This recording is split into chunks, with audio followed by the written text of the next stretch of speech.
I love your voice.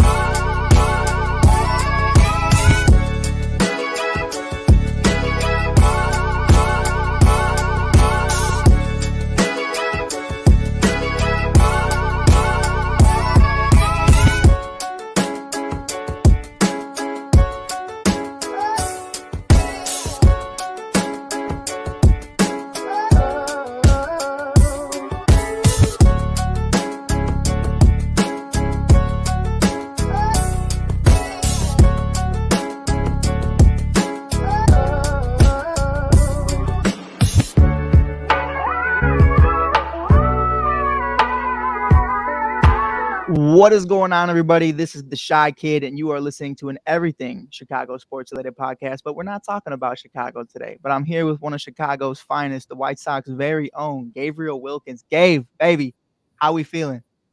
I'm feeling good, man. Just trying to stay sucker-free and out of trouble, man. Enjoying March Madness action. It's me and you talking right now back and forth. Got that on in the background, a little bit on mute. Just relaxing, man, and enjoying life. Hopefully this weather, get a little bit better. Seen a little bit of snowflakes, which was out of character, for it to be early springtime. But outside of that, I'm doing good. How you be? Man, I've been good, man. Like you said, sucker free in a world full of lollipops, bro. You just trying to get it down. We in there like swimwear all the time, bro. It's been a blessing. It's been a ride so far. We've been having a bunch of fun. You and I were just chopping it up about Caleb and Justin and everything going on in the Shy right now, and just happy that it's over. You know what I mean? Now we can focus on some ball, we just saw Jackson Holiday got assigned to minor league camp. He won't be starting the season. We're going to see him in June. I think that's really just where I'm at right now, maybe even mid-May. There's so much going on, man, but today's conversation is the 305. I haven't talked this highly on Miami Marlins baseball since the Jose Fernandez days, RIP to a legend, but I mean, an absolute stud when you had Giancarlo Stanton, Jose Fernandez. Let's talk about Christian Yelich when I liked them, and a bunch of other dogs on that team, man. Right now, Gabe, I want to get your first impressions on really where you're looking at this Miami Marlins team trajectory-wise before we get into the offseason, before we get into Jazz and everything that the Marlins are doing to make baseball fun again. Are you buying into this new 305, to this new system that they're trying to put together, building prospects and just trying to get good deals? I don't know if I'm buying in fully just yet, but I am paying close attention to what's taking place there. And I started doing that last summer when they came into Chicago in the middle of June. It took 2 out of 3 from the White Sox coming back in both games to win. And what I like about their ball club is that Skip Schumacher has built a foundation there and instilled guys into the lineup every day that's just not going to quit. They're never out of a ball game because they believe that they're in every game. And I think if they're able to stay healthy, which has always been $1 million question with this group since, Skip has taken over, if they can stay healthy and get the pitching that they got last year from the likes of their young, talented arms such as Yuri Perez and Jesus Luzardo and the like, I think they'll be okay. My only concern and question with them is where's the power coming from outside of Jake Berger and Josh Bell? Right. Outside of those two, I don't really know where the power comes from, but I like the foundation. I like Luis Ariz. He reminds me of a throwback leadoff man from the early 90s. Just does his job. He's kind of like the modern day Tony Gwynn in a lot of ways where, he's not trying to hit for power, but he's going to do what he has to do to get the ball up the middle and slap it to opposite field and get on base and wreak havoc there as best as he can. I like the pairing with him and Tim Anderson. If Jazz Chisholm could stay healthy, maybe he can have a 30-30 or 20-20 season. We know how he can impact the game, not only with his power, but speed. I'm excited to see what they can do. The Marlins have always had great farm systems over the last 25 years. For sure. And developed great players. The question is whether or not they're going to keep them. And a lot of time that depends on ownership and front office. And with Kim Ning being out of there and Peter Bendix coming from Tampa Bay, I'm curious to see what his vision is for the program that Kim did a successful job in helping building after she was brought in by Derek Jeter, who is no longer with the ball club. Right. And I think that was one of the biggest things for me was like, you bring in Jeter, and it felt like he was doing more harm than good. You know what I mean? And a lot of people were like, are they just bringing him in, for a big name? And what's that going to look like? And honestly, now that we're actually having a conversation about Miami Marlins baseball, we're not talking about who's in the front office and what Hall of Famers they have in suits. We're talking about the guys that are actually on the field. Luis was one of those interesting ones to me. I mean, batting 400 for the majority of the season, finishes the year 354. I mean, that are you realistically? Because I just want, just chopping it up before we get into everything else. What are your realistic expectations for him going into year 3? Year 1, 316. Year 2, 354. Are you looking at a guy who's going to consistently continue to get better and better and keep that rate of an over 300 batting average? I think so. Just looking at the way he puts the work in and goes about his business as a hitter, he's not the type of hitter that goes outside the zone and chases pitches. He's a guy that's going to make you come at him, and you got to bring your best stuff at him. And every time he's up there, he's one of the toughest guys in baseball, in my opinion, to get out, because Right. he always finds a way, whether it's getting a hit up the middle and beating it out on an infield hit that he hits, to short or whatever. Like, I just love the way that he plays the game, and I wish more guys took his approach to hitting in a game where it's usually 3-level outcome. Either you strike out, you get a hit, or you get a home run. Like him, Luis Ariz, he doesn't really have to do that, and I don't see why he can't hit for 300 again with the way that he's been able to hit, and he's a guy that doesn't really strike out a lot either. Right. Yeah. No, I mean, could you imagine if Luis and Javier Baez just spent one off season together? I think magic would happen. I think we'd get over Dang. 200 for a season, maybe. I don't know. But Javi's looking bad. Javi's looking bad. I just have to always point that out because, man. But, I think when you break that down and you really talk about what this offense could potentially look like, let's get into it. Before we get into the fun stuff, before we get into the fan aspect of it, their offseason acquisitions, Ryan Jensen, former Chicago Cubs prospect. He was the father in Iowa for so many, like Brendan Davis and company, Cole Franklin and them guys. But, I think it's going to be exciting to see where guys like Nick Gordon end up. They acquired him from the Twins in a trade for, I forget which pitcher they traded away, but they moved on from him to get Nick Gordon. And then obviously bringing in your boy from the South Side, the man who was a Triple Crown image every single year. You're thinking this guy's the next up in Chicago White Sox baseball. Tim Anderson is joining them on a 1-year, $5 million deal. Gabe, I want your thoughts as a Sox fan first. The Tim Anderson era ends. Did it live up to the expectations? How do you think that the Tim Anderson era will be remembered in Chicago? It'll be remembered as a time that was filled with fun times, and a time that toward the end was filled with a lot of low times, no matter what side of the fence you were on.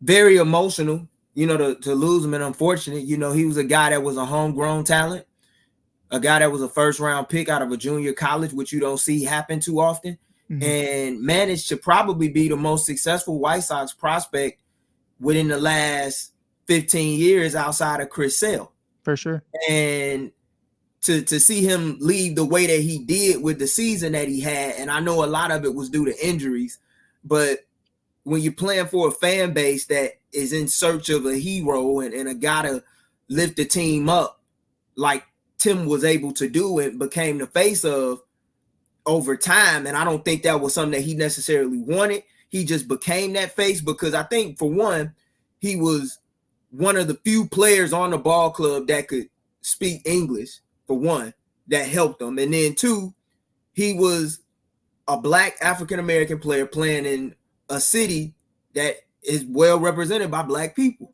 And I think a lot of us, we all wanted to see him succeed. And he had some great moments, winning the batting championship or the batting title in the American League in 2019. That was a big deal. He's the first White Sox player since Frank Thomas to do that. And then being named as an all-star starter, for being the first shortstop to be named an all-star starter since Luis Aparicio in the early 70s. He did a lot of great things here.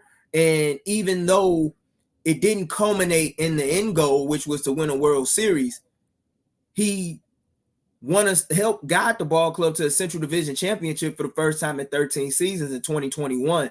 And that's something I always remember. You know, he brought a level of identity and swagger back to the ball club that I hadn't seen in my time as a White Sox fan since the early 90s with Frank Thomas and whatnot. So I'll remember the great times more than the low times, but he overcame a lot to get to those times as well, you know, from losing his childhood friend that was the godfather of his daughter, you know, the gun violence back home in Alabama, and, you know, various things. Some you can say were brought on by him, but at the same time, you know, Tim showed in a lot of ways that no matter how great players are, they still have a human side to them too that you have to account for.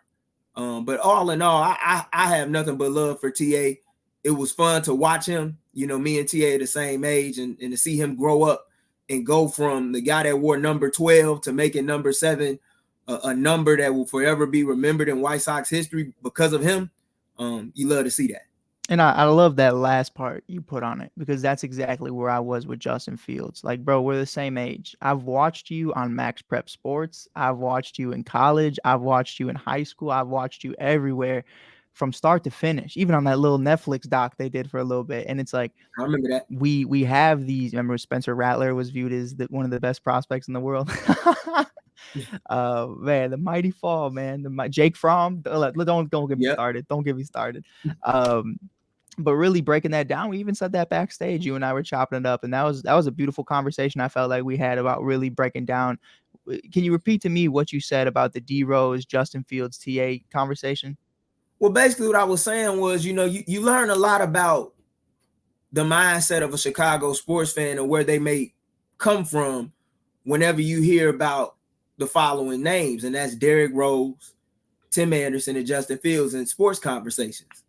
You know, we know that this is a city that is a very blue collar city, and we like our athletes, or most of us. I'm not gonna speak for or identify myself in that, but most of us, some of them just love to hate them. Like, it's crazy. Yeah, and most of us, we like athletes that conduct themselves a certain way. And when Tim was, you know, hitting guys with the bat flip and, you know, beating on his chest after hitting home runs, that rubbed a lot of fans the wrong way, for every fan that he may have gained in our generation from doing things like that and playing the game with a FU mentality or I'm here mentality. And he was just trying to ignite and bring young fans to the ballpark. But some fans that still like to see the game played by old rules can identify with that line of thinking.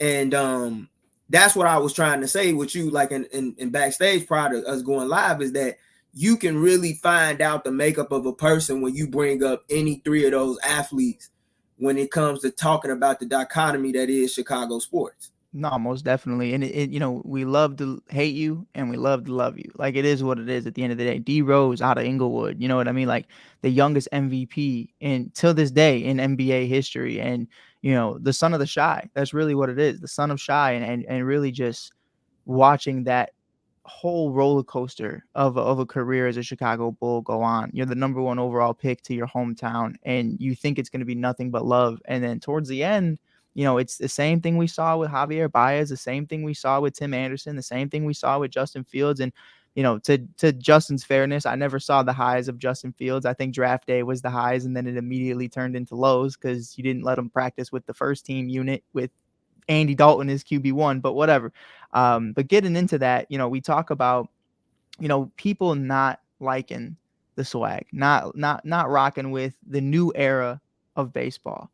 Tim Anderson is a beautiful picture to that, to add next to Jazz Chisholm Jr., who was very vocal about former vets back in 2022, presumably Miguel Rojas and others who just didn't want to hear it, didn't want to see him wear anything but dress shoes on an airplane, didn't want to see him wear chains on the field, didn't want to see him, you know, feeling himself in any way, shape, or form. Or that just doesn't go for Jazz. That was going for any of the young guys. Those veterans didn't want to have him have fun whatsoever, I guess, is the easiest way to say that. So instead of pivoting it to where everybody's talking about Miguel and the vets, talk about the new vets that are coming into the locker room with Jazz. How do you think Tim Anderson and Jazz Chisholm are going to be able to continue to feed off each other and just continue that atmosphere of, hey, we're trying to build a winning culture here, but we're also trying to let the kids play?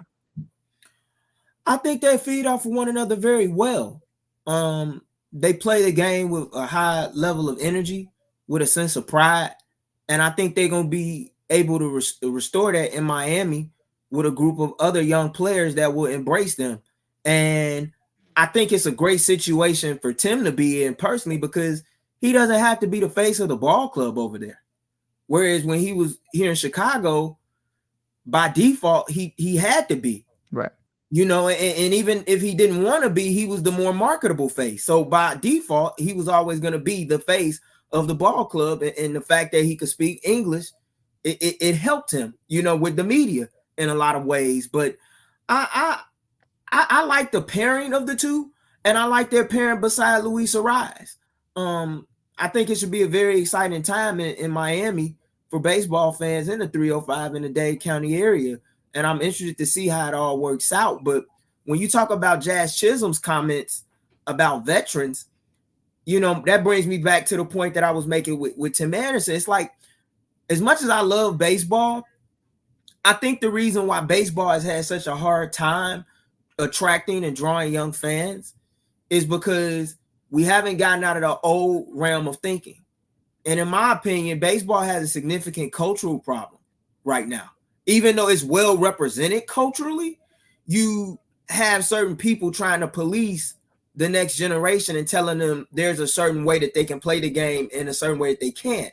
And while I may not always be in favor of everything that I see, I embrace it because as the times change, so do the games that we love change.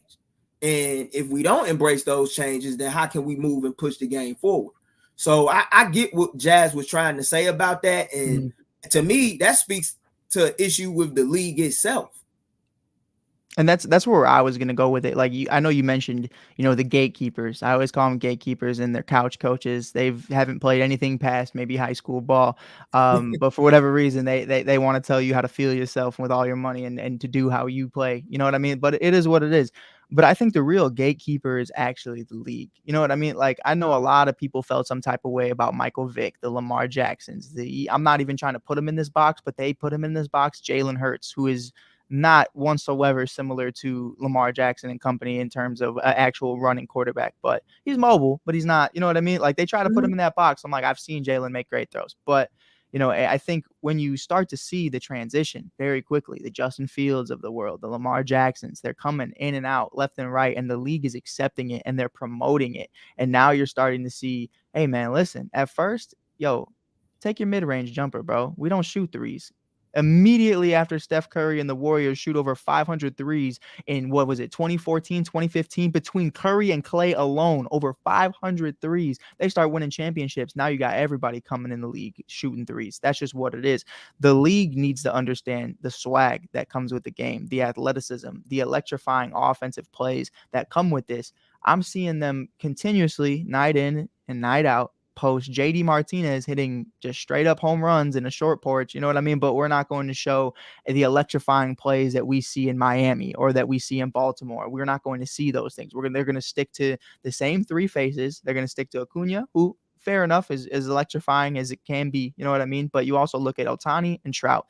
They don't market the rest of the league. When I saw Jazz Chisholm Jr. on the cover of the show, I said that's a beautiful way to go about it. You know what I mean? Like, and then the intro to it, it's jazz. You know what I mean? Like you love to see stuff like that because they're actually trying to promote other players, the Julio Rodriguez's of the world, who wasn't getting promoted until he did the home run derby. And I think that's really where you're at right now with it, is like, these guys are here and they're next up. So it's like the fact that you're not promoting them until they start showing you stuff is like, you need to start talking about these kids like they're the hottest thing since pants with pockets immediately. And I'm not saying overhype guys, but like Jackson Holiday should be talked about a lot more than he is right now. The kid's a stud. He's young. We always talk about LeBron coming right out of high school. Always talk about Kobe.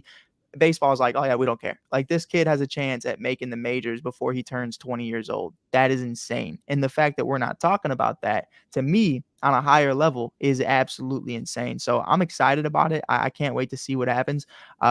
I'm gonna throw a little dig at you though. I have to. I have to talk about them White Sox. Tim Anderson, 1 home run in the last 365 days, but already has one in spring training. He's batting 194. I'm not taking too much into Tim's spring training just because he got signed a little later and kind of got brought in very slowly coming off an injury. So I'm excited to see what he's going to potentially bring. But now that he's not in this role where outside of Luis Robert, it's really just him and TA. There are a bunch of guys who hit for contact. There's a couple cats that hit for power. Where do you realistically see TA being a part of this offense, whether that's top of the order, bottom half of the order? And what do you think his production level should be? Because I know you talked about outside of Bergmeister and outside of Bell, there really isn't a lot of guys hitting bombs. Do you think Tim can get back to that level, 20 plus home runs a year? I honestly don't. And the reason why I say that is I pull up the numbers in front of me right now. Tim has never really been a guy that hit for a bunch of home runs. Now, he did have a 5-year stretch where he was hitting anywhere between at least 15 or more per year. But his highest home run total in a season was 20 in 2018. And he was 25 years old. He's going into this season, or he'll be turning 31 in June. Right. So, and when you consider all the like injuries he's had with his knees, I'm not expecting him to hit for a ton of power. What I'm more curious to see is, can Tim Anderson get back to the form that he once had where he was hitting for 300 for like 4 years in a row? Can you do that? Because if he can do that, then I think it becomes a very interesting thing for the Marlins, because if you could get guys on base and Jake Burger's in that 3 spot or Josh Bell's in that 4 spot and they're able to hit for power and bring guys home, then I don't pay too much attention to the home run numbers. One guy that I thought could have fit the Marlins in a DH world rather well was JD Martinez. It's unfortunate they weren't able to get him, and that he ended up signing with the Mets for $12 million for 1 year. Did you see that deal, by the way, Gabe? I did. I believe it's $4 million up front, and then after 10 years he gets the rest of it yearly. I think it was something crazy like that. That's what I was seeing online, and I was like trying to like wrap my mind around it, and I don't know the validity to that. I saw Foul Territory was talking about it, and I was just like, man, like is there a gambling problem going on in the league right now where JD doesn't trust himself? You know what I mean? I know he's been in that Dodger blue before, so there's a shot for it with everything they got going on. But what do you think about a contract like that? That's just the agent looking out for his player. A lot of people don't realize that there comes a time where this game can be taken away from you. The game forces you out. And when the game does, do you have any backup plans after? Is there any other way that you have to make money outside of signing autographs and the like? And if you have agents that think enough of you to stretch the money out for you where you can get it in the years and where you're retired, that's cool. Either way, they got to pay you, and either way they have to pay you, and you're going to make money off of your talent and skill set. I don't have an issue with his agent wanting to stretch that contract out, considering this current stage in which JD is at his career. Yeah, for sure. And I know the Mets are very used to making contract deals like that. I believe who are they paying for? I even forget his name. Bobby Bonilla. For a year. It was once a year is Bobby Day. Mm-hmm.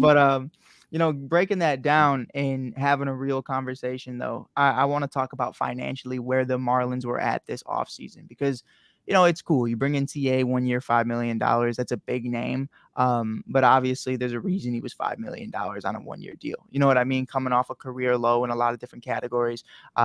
You miss out on JD Martinez, but the biggest fish to me, and that's where the power really was Jorge Soler. This is a guy that, wins World Series MVP with the Atlanta Braves. And mind you, on the same day, November 2nd, as he won with the Chicago Cubs, he won 2 World Series, both on November 2nd. So that's his lucky day. But with that being said, you understand that that's the guy who's going to hit 35 to 40 plus home runs a year. So you're going to have to count on Burger, one, and this from personal experience, being healthy. And then 2, actually being consistent at the plate, and then Josh Bell, I've been a big Josh Bell fan for a few years. I was actually kind of terrified when he ended up a Pirate because I was like, no, like I loved Josh Bell. I wanted him to be that Rizzo replacement, and still could be. But I think there's a lot of different conversations about them not spending money to bring back Jorge Soler. Do you think that's going to be one of the biggest factors into how many runs they produce in 2024 without him being in the lineup? And do you think they should have spent that cash that the Giants did? I definitely think they should have spent the money.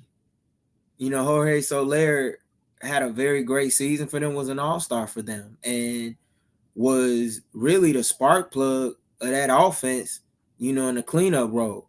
I've always been a huge fan of his, especially when he's in the DH role and he doesn't have to play in the outfield every day. I thought Miami was a perfect fit for Jorge Soler. I don't understand why they let him walk, to tell you the truth. And I think if you had him in the mix with what you already acquired, things could have been real interesting in regards to the Marlins being a possible threat to the Braves as well as the Phillies in the National League East. But as I've always said, when it comes to the Marlins, when it comes to money, they just, for some odd reason, they never want to go all in as you would expect them to. The Marlins have always had a very interesting franchise history to me.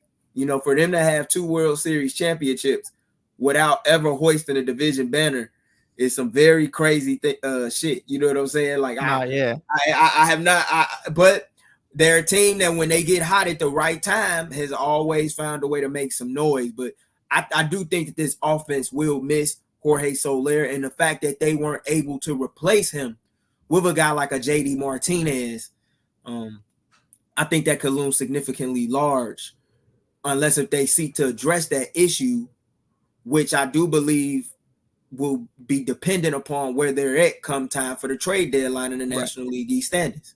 Yeah, for sure. And I also think I want to point this out, and this is no shade at any of our San Fran fans out here, but at the end of the day, it's been very, very well known, I feel like, around the league. We've heard Ken Rosenthal talk about guys just don't want to go to San Diego. Guys just don't want to go to San Fran, San Diego, anywhere around there. For whatever reason, they might not want to actually sign there.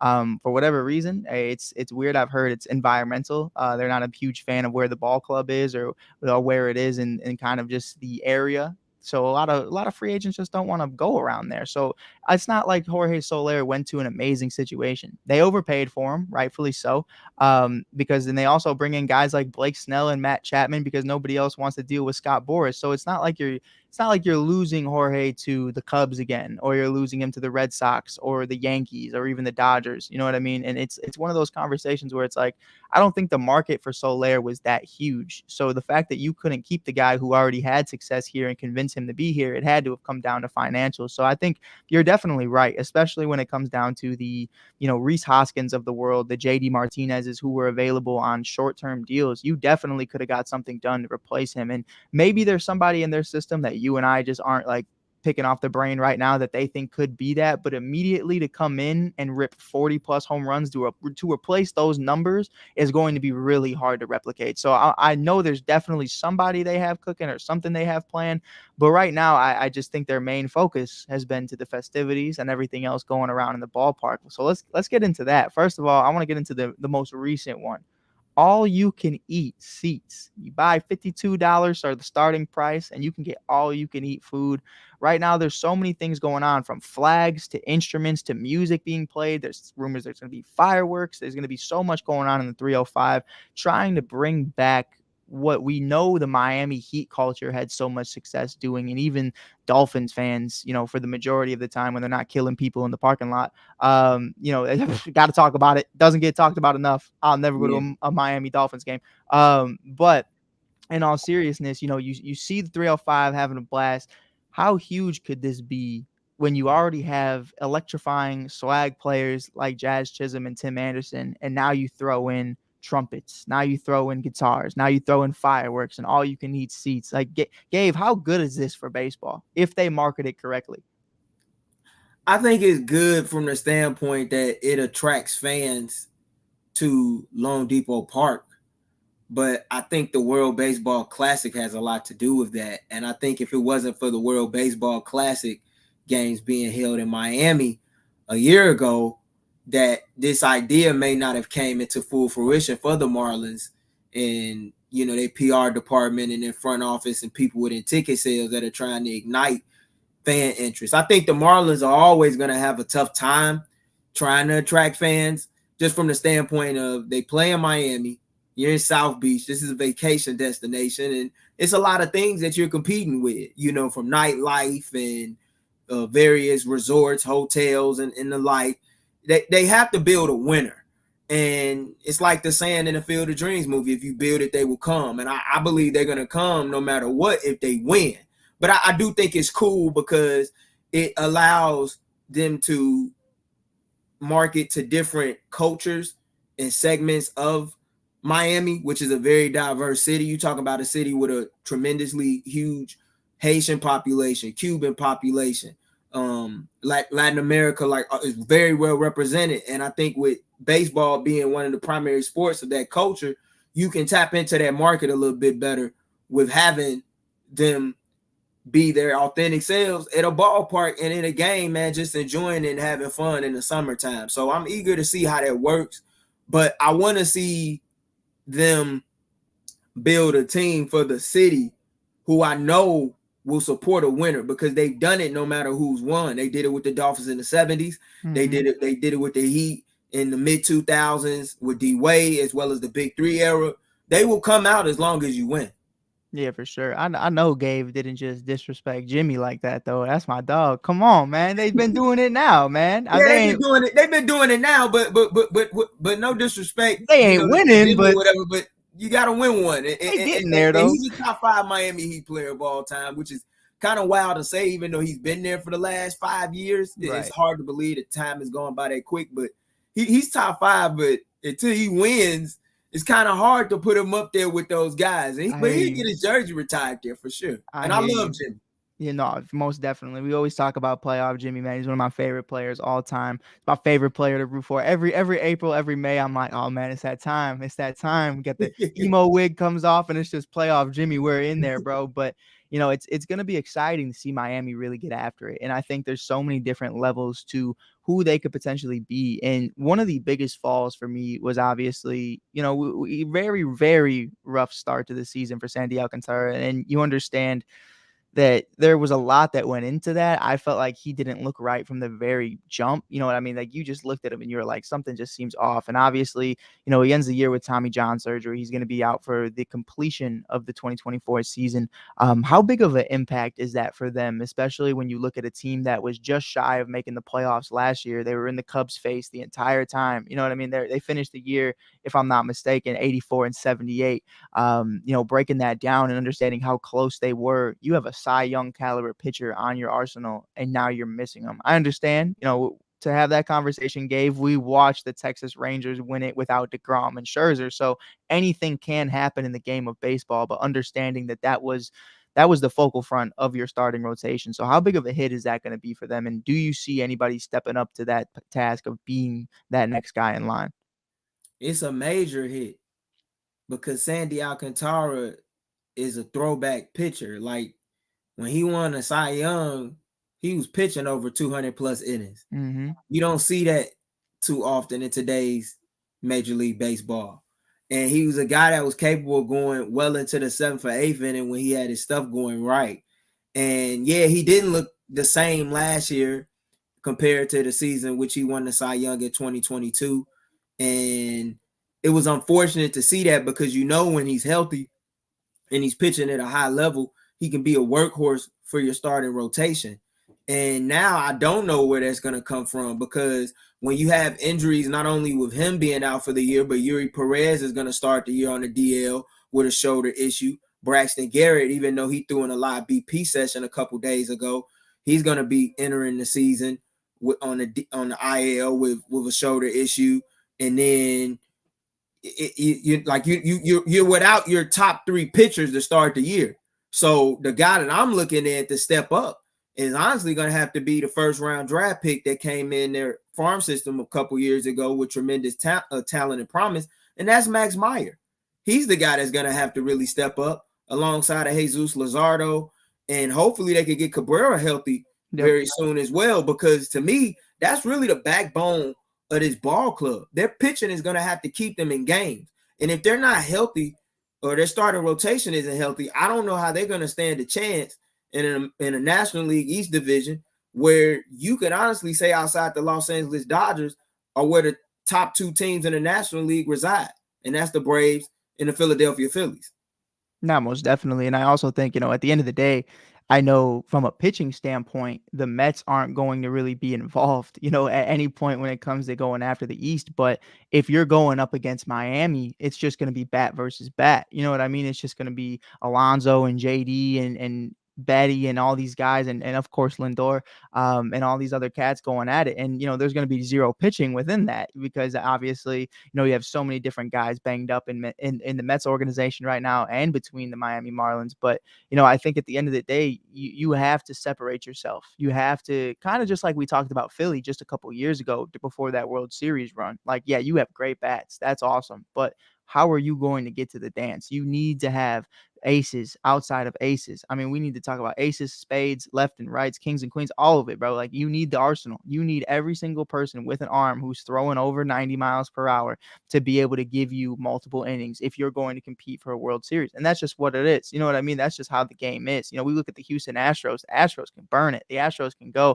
They don't care. Sometimes they're just like, Dusty used to just say, man, fuck it. We're having a bullpen day because we can. You know what I mean? Like, and that's just really what it comes down to. So to me, yeah, like you said, they can bring in the Ryan Jensens and they can get these guys off waivers, and that's perfectly fine. But if you don't have a secured answer throughout 162 games, it's definitely going to be a problem, especially for a team who just missed the playoffs last year. If they are anything less than that this year, I think you start to have real questions about how far can this ball club go with what you've given them. So that's one of our last topics tonight. The realistic expectations. Where do you see the 2024 Miami Marlins finishing? And do you see there being a potential spot, whether this is around the trade deadline to make a move or what have you, at making a run? I've been thinking about this question since you posed it to me prior to coming on. And last year, this was a team that really overachieved. I didn't see Miami being a team that was going to make it to the wild card round, which they did prior to getting knocked off by the Philadelphia That's Phillies. right, they did. I'm so Yeah, sorry. yeah, they made it to the wild card round. And I didn't see that. And what Skip Schumacher did with that ball club, like I said at the beginning of the show, he got him to believe, and they played for him. And they rallied around him in a very excellent way. This year, I don't see them getting back. I see them being a very competitive team, a team that's gonna make life hell on opposing ball clubs when their offense is really clicking on a given night or for a given stretch of time throughout a given month in the summer. But I see this ball club being like a 500 level team, Mm-hmm. or a team that's maybe like a few games below 500. Like, I could see them being either 81-81, or they could be a team that's like 78-84 or 79-83. I see them being where they were last year, finishing wise. I see them being a third place team in the National League East. I just don't think it's enough. And I think the only way that they can really find a way to stay within the thick of the East race is how they fare in the head-to-head matchups against Atlanta and Philadelphia. If they can win those matchups, it'll play a vital role in regards to whether or not they may be in contention enough to make a deal at the deadline for, some power at the DH spot, or to get that starting arm in the event that Perez comes back healthy, Garrett comes back healthy with Luzardo, and they have a three-headed monster. Maybe you develop the back end or whatever. Yeah, maybe you have Max. Maybe you have one of these guys. Max Meyer and whatnot. So I think it's gonna come down to pitching with this ball club, and can they stay healthy? And the health is gonna be a very important factor. And they got guys like TA that's gonna have to play and have a career year in order to cash out this upcoming winter. And I think he'll have a great year in Miami. I think Luis Ariz will be the Luis Ariz that we've known him to be the last several years. But I just don't think they have enough to really get over that hump and contend with the Atlanta Braves and the Philadelphia Phillies of the world and actually make some noise in what my opinion is the toughest division in the National League right now, bar none, outside the West. So you're in this state right now where you're not tanking, but you're not going to the World Series. So the Mm-hmm. question really is, and this is my last question for you because I've been picking my own brain about it for the last 365 days. Really, is trying to figure out what they're going to do with a guy like Josh Bell and Jake Burger. You know what I mean? So if the trade deadline comes along and expectations are beyond low. You know what I mean? Like we're at this point where it's like we know we're finishing fourth or third, and that's just what it is. There's no glimmer of hope. 2025, Sandy gets back, Alcantara gets back, and we'll be able to make some noise. But do you see them if Josh Bell is having a great year, if Jake Burger is having a great year? Could you see them unloading them for either prospects or players in return to be able to regroup with Louise and Jazz and company in 2025 with maybe some more prospects, maybe something else from a team that might be looking for an extra bat? I don't see them unloading Jake Burger because Jake Burger's on a relatively cheap deal and he Right. has years of team control. Josh Bell, on the other hand, I definitely could see it. Anytime you have a left-handed power bat that's in the midst of a career year, and I believe he'll be a free agent after next season, I don't see why you wouldn't seek to push the button on that deal and make a move with him and get some prospects back in return. Because if he's not a long-term piece for your ball club and you can trade him to get some pieces that could become future cornerstones for your franchise, then you do it. Most definitely, most definitely. Gabe, man, we appreciate you being here. Really quick before you tune out, tell everybody where they can find you and what you got coming up. Oh, for sure, man. You all can follow me on X and Twitter at what Gabe said, GAVE, what Gabe said. Just been, chilling lately, but I got some future episodes coming on the State of Gabe podcast. I'll be back in a couple of weeks to share my thoughts on things around the world of sports and entertainment. I don't just talk about Chicago sports on there. I talk about sports from a bevy of various angles, mostly basketball, but we talk about baseball, we talk about football on there, as well as, stuff within pop culture and entertainment. So, which all go hand in hand. So you can find me on there as well. All episodes of the State of Gabe podcast are available on Spotify. I'm 12 episodes in right now, but as the year goes along, we're going to keep working and churning out content and putting together some stuff. So you can find me on Spotify at the State of Gabe pod, as well as, like I said, Twitter and what Gabe said. Most definitely, most definitely. And I can attest, always an amazing time with Gabe, man. Always an amazing listen to hear his insight, how he breaks down the game. This has been Mike Hughes and Gabe Wilkins. We're sitting here today on Give Us a Shot Network, breaking it down, talking everything from Chicago Bears to Derrick Rose. We talked a little bit of Jimmy Butler. We talked everything, the 305. We appreciate you guys listening. Make sure you check into Protect Our Queens on the Give Us a Shot Network. We're going to be breaking down women's college basketball. Shout out South Carolina. Go get them, Dawn. Shout out Caitlin, but Dawn, go do what you do. Go make magic, baby. But with that being said, I appreciate you guys for listening. This is Mike Hughes, a.k.a. The Shy Kid with Gabriel Wilkins. We'll check you guys out next time. Peace.